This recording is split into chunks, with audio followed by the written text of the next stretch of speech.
Most of the time, pastors struggle with the content because they don't have content pillars. They don't build them out to see exactly what they talk about and discuss over time. They just kind of like go with the flow. And because you are not focused and you don't have the intention, you're not going to get the rendered results that you're looking for.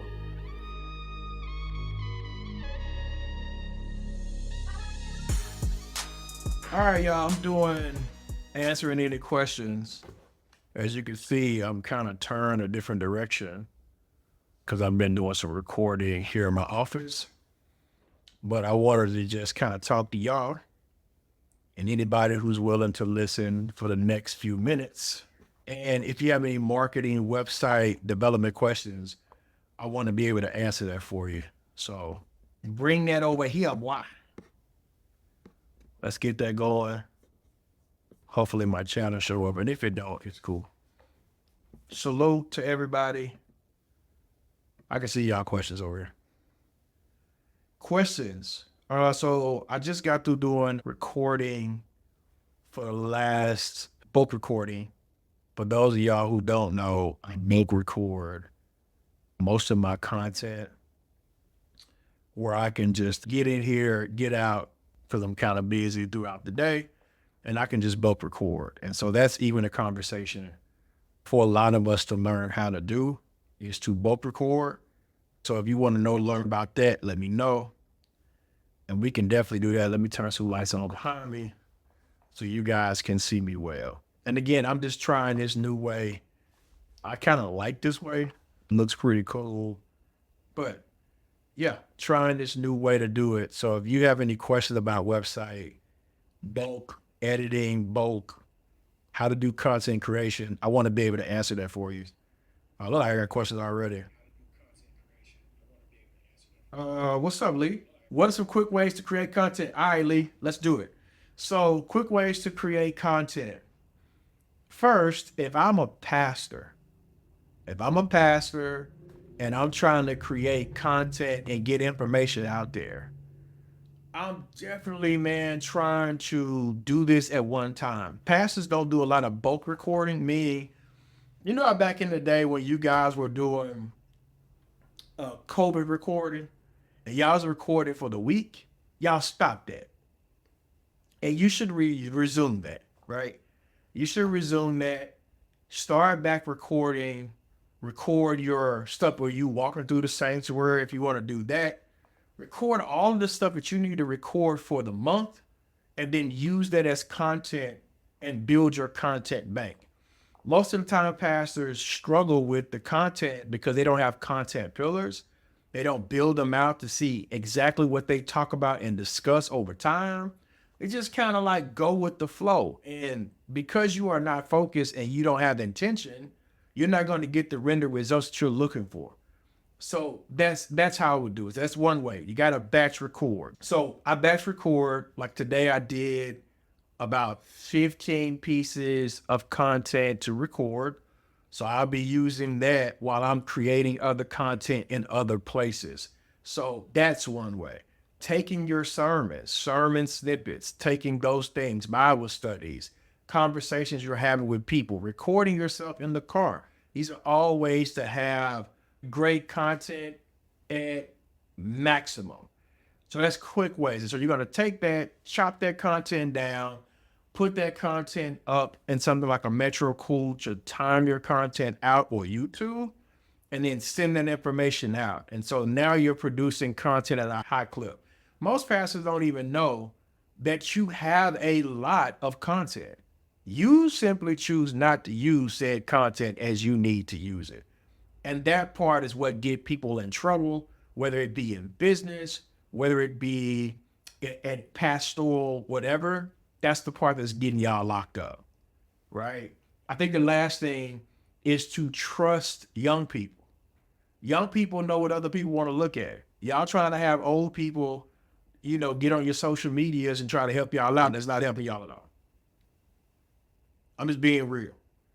They don't have a vision for it. These young people know exactly what will make TikTok run it. And so another piece is using something like Capcut. They already have predetermined templates that you can just drop the content in there and the content is ready to go to be deployed wherever you want to go. So I hope those things kind of help, bro. Appreciate the question. All right, Lee. How do you feel about AI editing companies like Opus? Well, I'm an AI editing company, and I use Opus. So I have zero problem with AI editing companies like Opus or Church.tech or Sermon Shots or Pulpit.ai. All those things are simple tools to help get the gospel out.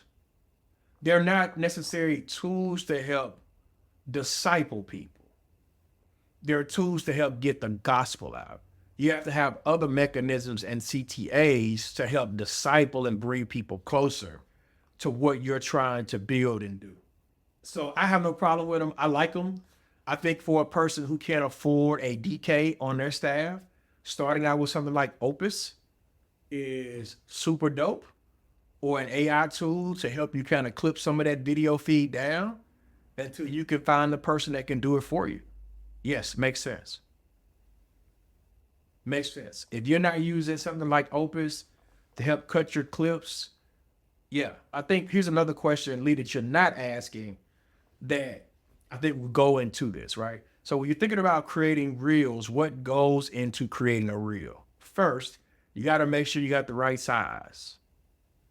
Has to fit the phone. It can't fit your iPad and the computer. You got to fit the phone.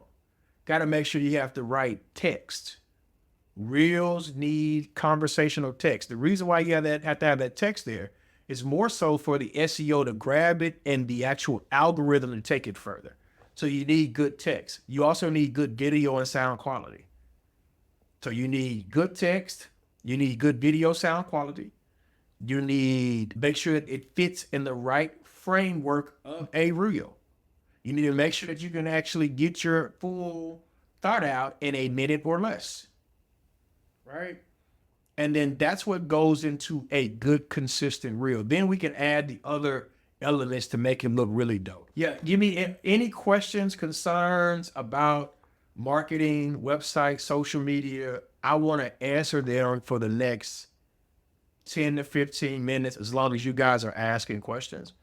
I think this is helpful. This beats me having to do 10,000 consults. I could just pull up on here, answer those questions, and then use those questions for later in case somebody asks. This is of no charge to anybody, so it's free. Any questions you have as it relates to business, as it relates to marketing, website development, building reels. Another thing, Lee, you didn't answer, and I think is super dope or to consider is, yes, reels is one thing, but now we have to start crafting what kind of posts that we're putting out and where we want to put them. Because what happens is if our audience gets tired of reels, they have posts to read that can encourage them. They can read testimonies. They can have Bible scriptures. They can have prayers. All those things could be on those cards, a small little thing or a carousel to actually get a full, complete thought out that actually produces a level of engagement. Johnny Mac, what platform do you use or recommend to host a website? Johnny Mac, this is a really good question, man. So if I'm thinking of a website, number one, I'm thinking of what can I afford? Some of y'all trying to buy websites and you can't afford a website to first to the third. What can you afford? Right? Number two, I'm thinking if I can't afford customization, like I want things customized to look a certain way, very unique. If you need a reference, go look at the site my team and I built, Mount Moriah Baptist Church, Pastor Larry Cruder, where I'm the director of media there. You can look at how we built that website. That's totally a custom website. I'm saying to myself, if I'm a church and we have 100 members, I probably need something like Wix because I can get into that fairly quickly and I can have your website built up. It may not be the best looking website, but it would be a website for information to be disclosed. Then if I'm looking beyond that, I'm thinking of Squarespace. I'm thinking Squarespace allows you to be a little bit more custom, have a different brand identity, and allow you to add other stuff to Squarespace. So Squarespace is another web hosting that I would use. And then the last web hosting that I would use, and I'm gonna go further down the road too. The last one will be WordPress. If I'm trying to be customized, I want people to just really be just floored by the actual web expression. Now, Johnny Mac, to that same point, we're talking about what can we use in terms of hosting. Now you're talking about, okay, we have to have the site to be held somewhere so our data can be protected so that it'll always come up, the SEO is right. So now you're talking about GoDaddy, you're talking about HostGator, you're talking about Bluehost. I have used a lot of GoDaddy. GoDaddy, it hadn't really steered me wrong. It's where I buy my domains. So that's one. If I'm doing it for customers, I'm using Bluehost because it has the interface is really seamless. And I use HostGator personally because I got it for real cheap as an affiliate link. So we went all the way from the beginning to the very end of what it means to host a website personally. So I think that's really important to know that those things are fairly cheap. Here's the other thing that you need to know, that when you're choosing websites, you want to also make sure you have the right domain. Domain is considered real estate, digital real estate.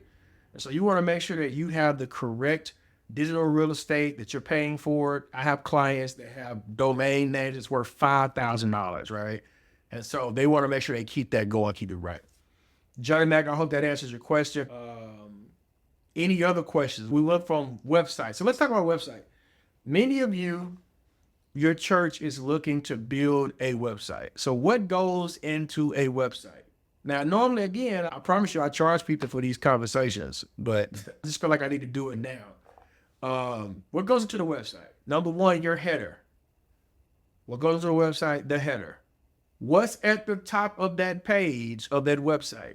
Should be more than 5 places for you to click. I would say the most would be 7, at least 5, right? And you're going to put everything on there. So I deal with a lot of churches and nonprofits.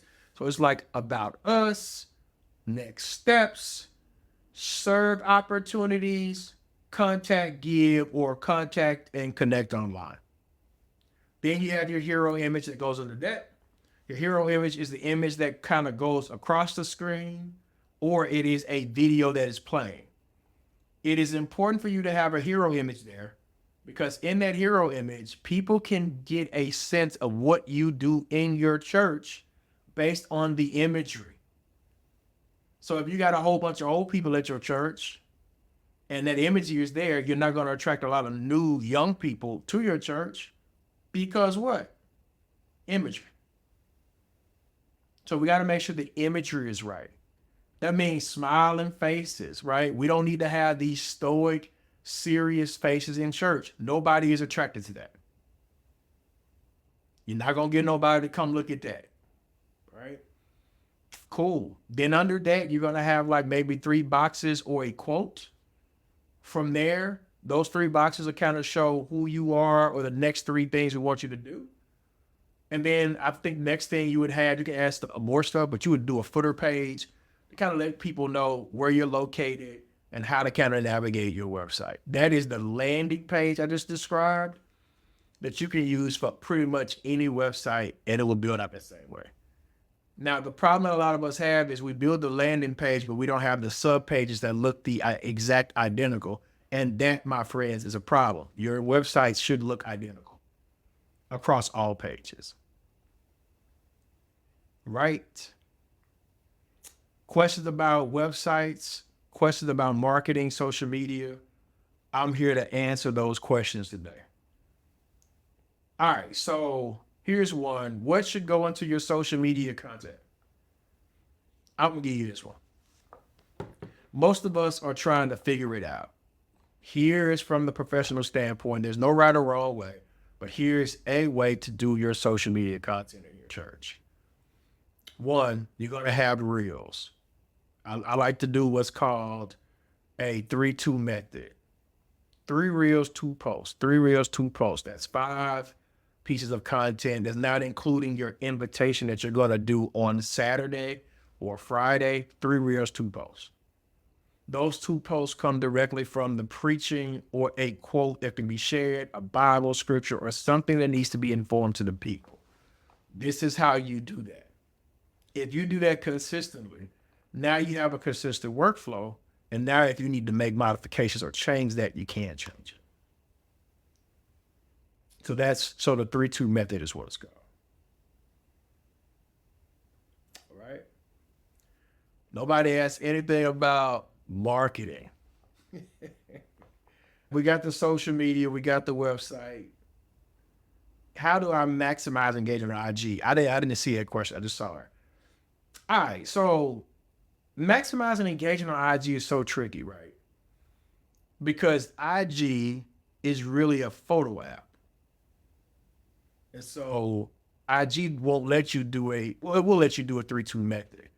So what you will see on IG is you'll have that level of consistency, and this is how people are engaging. But if your stuff is boring, if your stuff doesn't look like we are engaging to it at a very high clip, then nobody's going to engage in your IG. So in IG, you need those nice Sunday photos that come out on Sunday morning that you took. Then some Bible scripture, right? Then some nice editorial videos of worship or the word. Then you do your posting and you keep going from there. And if you do that over time, you'll see your IG stuff just steady go on the incline. I think we always love to go, we're always thinking that we need to go viral, but we really need to be consistent. Virality is not your problem. I've gone viral before a couple of times. Not the issue. You want to be consistent so that you'll be able to do that over and over again. And if you want to see some viral clips, go to TikTok. You'll see 600,000 views, 330,000 views. You'll see all that on TikTok. That evidence is there. Done that. I just did it on Facebook not too long ago.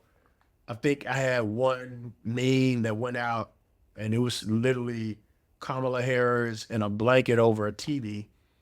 And it was like 300,000 engagements, but it was shared like 300 times over and over again. And I got trolled real bad for doing it, kind of got annoying, but it was cool nonetheless. So I hope that answers your question about maximizing engagement. It's about being consistent, having good content, being consistent, right? That's what matters. And then you can get into, let's do a 30-day devotional. Let's do a 10-day fast together. That type of deal. That's how you kind of maximize it. Good question, man. Any other questions? Now, let me talk to the senior pastors for a second. So I left this conference, and it's called Heart and Bagger. These are my guys, man. I love these guys. Church IT Network. If y'all are a part of any church and you want to learn more about IT stuff, these guys, top of the line, Church IT Network. I love them. But what I learned from Church IT Network this weekend is a lot of senior pastors struggle with this thing called technology and social media. And I want to be able to provide or remove that from a senior pastor. I know a lot is on the senior pastor's plate. I know they're trying to accomplish and do a lot, but I really want to help in this area. Senior pastors, here's what I need for y'all to do. One, I need for y'all to stop being so doggone controlling. Let somebody mess up and make mistakes. If it's not going to get us put in jail or looked upon crazy, we're fine. Right? Stop being overly controlling in that area. And if you want to be controlling and you don't have a brand guide, you really can't control anything as a senior pastor there. Why? Because everybody's going to put out their version of the brand themselves. So stop being scary.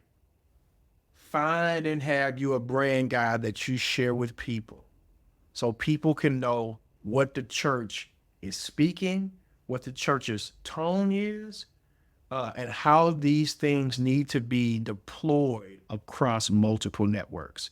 This is how you have brand cohesion and consistency. A lot of what I see on social from our people specifically is we lack cohesion. Absolutely lack cohesion. So we definitely need to tap into that part to make sure that we have cohesion.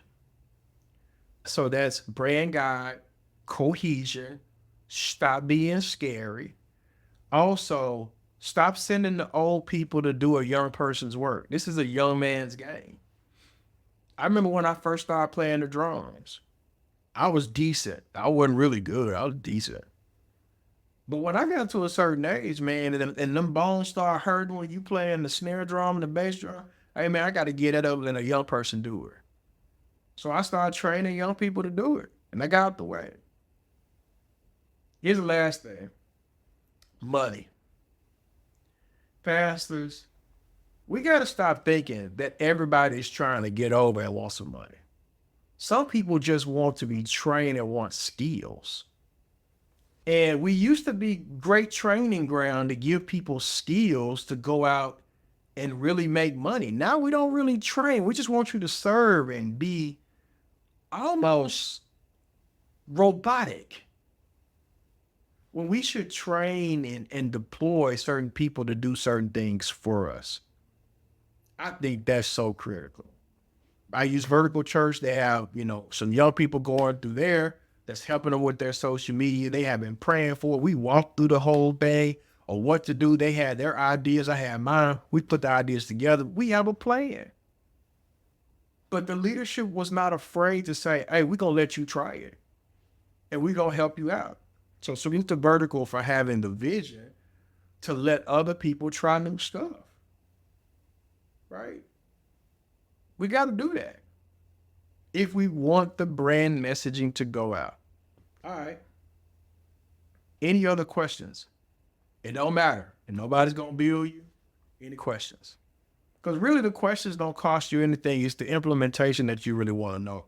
That's what you pay for, people. You don't pay to ask questions. You pay for somebody to implement something.